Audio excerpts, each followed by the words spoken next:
ओम शांति। आज 2 दिसंबर 2023। आज की श्रेवाणी की मुख्य पंक्तियाँ हैं। मीठे बच्चे, समय प्रति समय ज्ञान सागर के पास आओ। समय प्रति समय ज्ञान सागर के पास आओ। ज्ञान रत्नों का सामान भरकर फिर बाहर जाकर डिलीवरी करो। विचार सागर मंथन कर सेवा में लग जाओ। प्रश्न है, सबसे अच्छा पुरुषार्थ कौन सा है? बाप को कौन से बच्चे प्यारे लगते हैं? उत्तर है, किसी का भी जीवन बनाना ये बहुत अच्छा पुरुषार्थ है। बच्चों को इसी पुरुषार्थ में लग जाना चाहिए। कभी अगर कोई भूल हो जाती है तो उसके बदले में खूब सर्विस करो, नहीं तो वह भूल दिल को खाती रहेगी। बाप को ज्ञानी और योगी बच्चे ही बहुत प्यारे लगते हैं। गीत है, जो पिया के साथ है उसी के साथ ज्ञान की बरसात है। ओम शांति। बच्चे समझ सकते हैं कि सम्मुख मुरली सुनना व टेप में सुनना व कागज पर पढ़ने में फ़र्क जरूर है। गीत में भी कहते हैं, जो पिया के साथ है। बरसात तो सबके लिए है, परंतु साथ में रहने से बाप के एक्सप्रेशंस को समझने, भिन्न भिन्न डायरेक्शन को जानने का बहुत फ़ायदा होता है। परंतु ऐसे भी नहीं किसको बैठ जाना है। सामान भरा मतलब ज्ञान का सामान, ज्ञान रत्नों से अपने को भरा और जाकर सर्विस की, फिर आया दोबारा भरने। मनुष्य सामान खरीद करने जाते हैं बेचने के लिए, बेचकर फिर सामान लेने आते हैं। ये भी ज्ञान रत्नों का सामान है। सामान लेने वाले तो आएंगे ना, कोई डिलीवरी नहीं करते हैं। पुराने सामान पर ही रहते हैं, नया लेने नहीं चाहते हैं। ऐसे भी बेसमझ हैं। मनुष्य तीर्थों पर जाते हैं, तीर्थ तो नहीं आएंगे ना, क्योंकि वह तो जड़ चित्र हैं। इन बातों को बच्चे ही जानते हैं। मनुष्य तो कुछ भी नहीं जानते। बहुत बड़े बड़े गुरु लोग श्री श्री महामंडलेश्वर आदि जिज्ञासुओं को तीर्थों पर ले जाते हैं। त्रिवेणी पर कितने जाते हैं, नदी पर जाकर दान करने को पुण्य समझते हैं। यहाँ भक्ति की तो बात ही नहीं, यहाँ तो बाबा के पास जाना है, तो बच्चों को समझकर फिर समझाना है। प्रदर्शनी में भी मनुष्यों को समझाना है। ये जो 84 जन्मों का चक्र लगाते हैं, ये तो बच्चे जानते हैं, सब नहीं लगाते हैं। इसमें समझाने की बड़ी युक्ति चाहिए। इस चक्र में ही मनुष्य मूझते हैं। झाड़ का तो किसको पता ही नहीं है। शास्त्रों में भी चक्र दिखाते हैं। कल्प की आयु चक्र से निकालते हैं। चक्र में ही सारा रोला है। हम तो पूरा चक्र लगाते हैं, पूरे 84 जन्म लेते हैं। देवी देवता धर्म वाले आत्माएं पूरे 84 जन्म लेते हैं। बाकी इस्लामी, बौद्धि आदि वह तो बाद में आते हैं, द्वापर से आते हैं ना। हम कैसे उस चक्र से सतो रजो तमो में पास करते हैं, वह गोले में भी दिखाया हुआ है। बाकी और जो आते हैं इस्लामी, बौद्धि आदि, उनका कैसे दिखाएं? वह भी तो सतो रजो तमो में आते हैं। वो जे अपने हिसाब से सतो रजो तमो को क्रॉस करते हैं। हम अपना विराट रूप भी दिखाते हैं। सतयुग से लेकर कलयुग तक पूरा राउंड ले आते हैं। चोटी है ब्राह्मणों की, फिर मुख को सतयुग में, बाहों को त्रेता में, पेट को द्वापर में और फिर टांगों को लास्ट में कलयुग में खड़ा करें। अपना तो विराट रूप दिखाएं, बाकी अन्य धर्म वालों को कैसे दिखाएं, उसे भी शुरू करें। तो पहले सतो प्रधान, फिर सतो रजो तमो, तो इससे सिद्ध हो जाएगा कि कभी भी कोई निर्वाण में नहीं गया है। उनको तो इस चक्र में आना ही है। हर एक को सतो रजो तमो में आना ही है। इस सृष्टि चक्र में हर एक को आना है, चाहे बेशक एक जन्म में आए, लेकिन आना तो जरूर ही पड़ेगा। इस जन्म मरण के चक्र से मुक्त, जिसको कहते हैं मुक्ति चाहिए, वो हो नहीं सकती।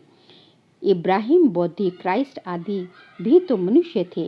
रात में बाबा को बहुत ख्याल चलता है। ख्यालात में फिर नींद का नशा उड़ जाता है, नींद फिर जाती है।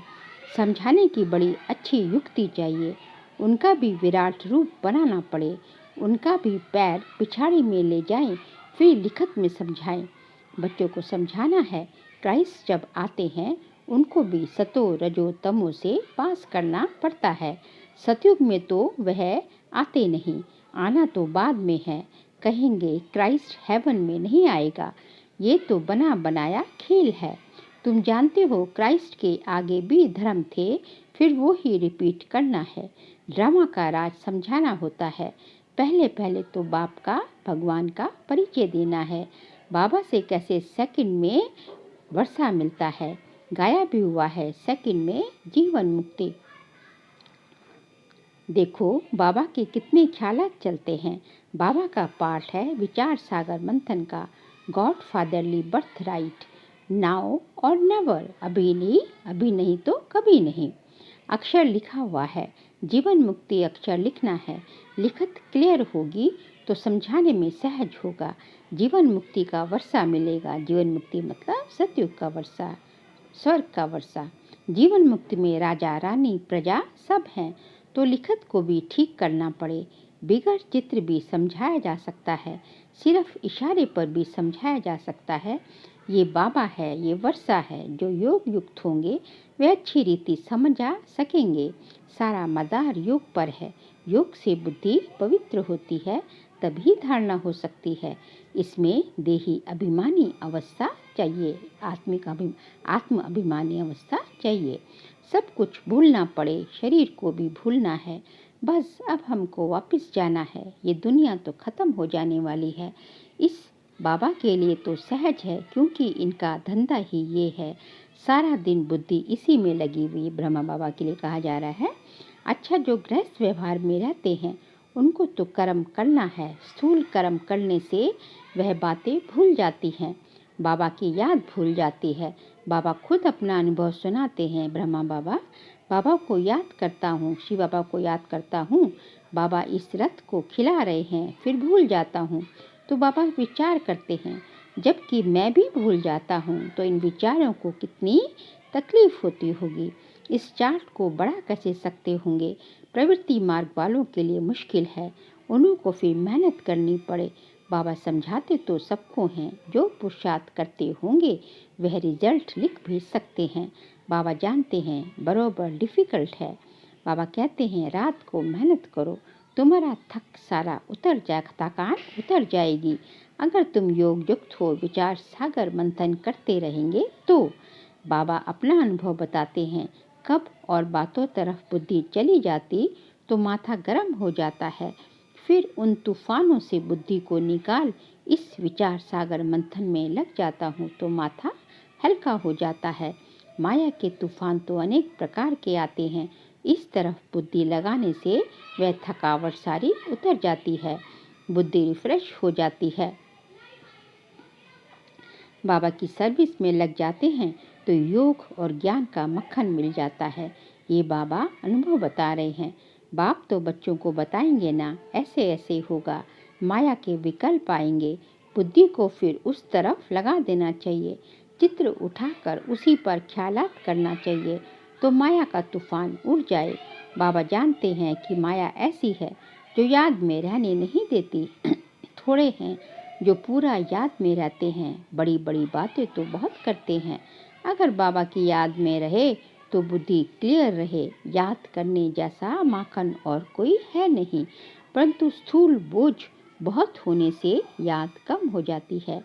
बम्बई में देखो पॉप आया, कितनी उनकी महिमा थी, जैसे कि सबको भगवान आया था। ताकत वाले हैं ना। भारतवासियों को अपने धर्म का पता नहीं, अपना धर्म हिंदू कहते रहते हैं। हिंदू तो कोई धर्म ही नहीं है, कहाँ से आया, कब स्थापन हुआ, किसको पता नहीं। तुम्हारे में ज्ञान की उछल आनी चाहिए। शिव शक्तियों को ज्ञान में उछल मारनी चाहिए। उन्होंने तो शक्तियों को शेर पर दिखाया है। सारी ज्ञान की बात पिछाड़ी में जब तुम्हारे में ताकत आएगी तो साधु संत आदि को भी समझाएंगे। इतना ज्ञान जब बुद्धि में हो तब उछल आ सकती है। जैसे पाता गांव में खेती करने वालों को टीचर पढ़ाते हैं तो वे पढ़ते नहीं, उनको खेती बाड़ी ही अच्छी लगती है।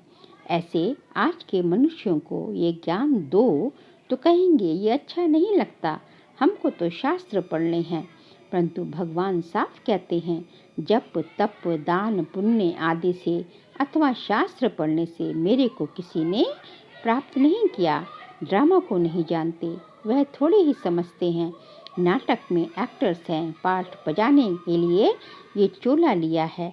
ये है ही कांटों का जंगल, एक दूसरे को कांटा लगाते रहते हैं, लूट मार करते हैं। सूरत भल मनुष्य की है, परंतु सीरत बंदर जैसी है। बाप बैठ बच्चों को समझाते हैं, कोई नया सुने तो गर्म हो जाए। बच्चे थोड़े ही गर्म होंगे। बाबा कहते हैं, मैं बच्चों को ही समझाता हूँ। बच्चों को तो माता पिता कुछ भी कह सकते हैं। बच्चों को बाप चमाट भी मारे तो दूसरा थोड़े ही कुछ कह सकता है। माता पिता का तो फर्ज है बच्चों को सुधारना, परंतु यहाँ लॉ नहीं है। जैसा कर्म मैं करूँगा, मुझे देख और भी करेंगे। तो बाबा ने जो विचार सागर मंथन किया वह भी बतलाया। ये पहला नंबर में है, इनको 84 जन्म लेने पड़ते हैं। तो और भी जो हेड्स धर्म स्थापक हैं, वे फिर निर्वाण में कैसे जाएंगे? उनको सतो रजो तमो में जरूर आना है। पहले नंबर में लक्ष्मी नारायण हैं, जो विश्व के मालिक हैं। उन्हों को भी 84 जन्म लेने पड़ते हैं। मनुष्य सृष्टि में जो हाईएस्ट न्यू मैन है, उनके साथ न्यू वीमेन भी चाहिए, नहीं तो वीमेन बिगर पैदाइश कैसे होगी? सतयुग में न्यू मैन है, ये लक्ष्मी नारायण ओल्ड से ही न्यू होते हैं। ये तो ऑलराउंड पार्ट वाले हैं। बाकी भी सब सतों से तमों में आते हैं, ओल्ड बनते हैं, फिर ओल्ड से न्यू हो जाते हैं। जैसे क्राइस्ट पहले न्यू आया, फिर ओल्ड बन कर गया, फिर न्यू होकर आएगा अपने टाइम पर। ये बात बड़ी समझने की है।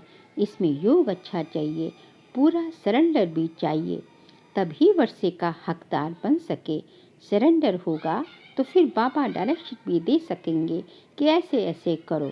कोई सरेंडर है, फिर कहता हूँ कि व्यवहार में भी रहो तो बुद्धि का मालूम पड़े। व्यवहार में रहते हुए ज्ञान उठाओ, पास होकर दिखाओ। गृहस्थ में नहीं जाना, ब्रह्मचारी होकर रहना तो अच्छा है।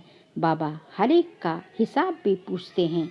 मम्मा बाबा की पालना ली है तो फिर कर्ज भी उतारना है तो बल मिलेगा, नहीं तो बाप भी कहेगा हमने इतनी मेहनत कर पालना की और हमको छोड़ दिया।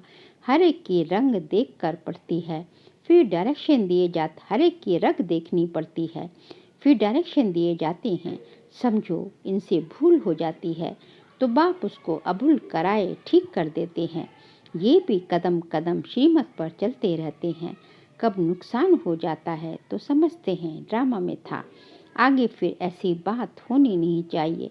भूल तो अपने दिल को खाती है, भूल की है तो उसकी एवज में फिर बहुत सर्विस में लगना चाहिए, पुरुषार्थ बहुत करना चाहिए।